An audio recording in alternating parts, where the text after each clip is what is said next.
अशोक खरातच्या प्रकरणी स्थापन करण्यात आलेल्या हेल्पलाईनवरती महिला आणि फसवणूक झालेल्यांच्या तक्रारींचा ओघ सुरू आहे। लैंगिक छळ आणि बळकावलेल्या प्रॉपर्टी याच्या विरोधामध्ये सध्या फोनवरून तक्रारी केल्या जात आहेत। महिला अत्याचाराच्या तक्रारीचा आकडा देखील चांगलाच वाढलाय। आणखी 11 महिलांनी पुढे येऊन खरातवरती लैंगिक शोषणाचे आरोप केले। पतीच्या, मुलांच्या किंवा कुटुंबियांच्या मृत्यूची भीती दाखवून महिलांना जाळ्यात ओढल्याचे आरोप पीडित महिलांनी केले। या सर्व तक्रारींची शहानिशा करून एसआयटी पुढची कारवाई करणार आहे। बोंधू अशोक खरातच्या विरोधात आतापर्यंत 12 गुन्हे दाखल करण्यात आले। यापैकी महिला अत्याचाराचे 8 गुन्हे आहेत, फसवणुकीचे 4 गुन्हे आहेत।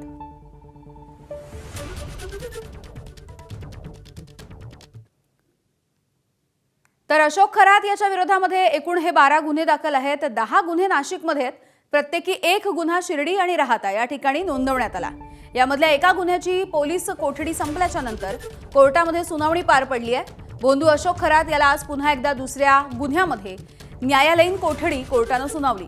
यानंतर आता एसआयटी खरातचा पुन्हा एकदा ताबा घेणार आहे। 75/26 मध्ये जो गुन्हा आरोपी विरुद्ध दुसरा गुन्हा होता, त्यामध्ये त्याचा पोलीस कस्टडीचा रिमांड राखीव 15 दिवसाचा एमसीआर त्यांनी मागितलेला आहे, राखीव ठेवला पोलीस कस्टडी। आणि त्याला 76/26 मध्ये वर्ग करण्यात आलं। त्याचं पोलीस कस्टडीचा रिमांड उद्या देण्यात येईल। एबीपी माझा, उघडा डोळे बघा नीट।